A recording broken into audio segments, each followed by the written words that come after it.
കുവൈത്തിൽ വാഹന സംബന്ധമായ സേവനങ്ങൾ ഇനി കൂടുതൽ എളുപ്പമാകും. പൗരന്മാർക്കും വിദേശികൾക്കും ഗതാഗത വകുപ്പ് ഓഫീസ് സന്ദർശിക്കാതെ തന്നെ മൊബൈൽ ആപ്പിലൂടെ വാഹന ഡ്രൈവിംഗ് ലൈസൻസ് പുതുക്കാനാകും. ഗതാഗത സേവനങ്ങൾ ഡിജിറ്റലൈസേഷൻ ചെയ്യുന്നതിന്റെ ഭാഗമായാണ് പുതിയ നീക്കം.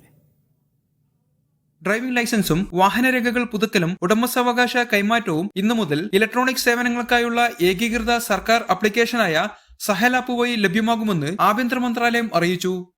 ഫെബ്രുവരി 1 മുതൽ വാഹന കൈമാറ്റ സേവനവും സഹൽ ആപ്പ് വഴി ലഭ്യമാകും. ആഭ്യന്തര മന്ത്രാലയം അവതരിപ്പിച്ച ഈ പുതിയ സേവനങ്ങൾ സഹൽ ഉപയോക്താക്കൾക്ക് പ്രയത്നവും സമയവും ലാഭിക്കുവാൻ സഹായിക്കുമെന്നാണ് പ്രതീക്ഷ.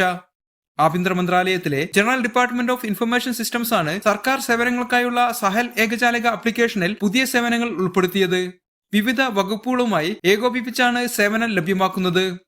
ഈ ഗവേണൻസ് സേവനങ്ങൾ മെച്ചപ്പെടുത്തുന്നതിന്റെ ഭാഗമായി പുറത്തിറക്കിയ സഹൽ ആപ്ലിക്കേഷനിൽ ഇതിനോടകം വിവിധ മന്ത്രാലയങ്ങളുടെയും വകുപ്പുകളുടെയും നിരവധി സേവനങ്ങൾ ചേർത്തിട്ടുണ്ട്. സലീം കോട്ടയിൽ, മീഡിയ 1, കുവൈറ്റ് സിറ്റി.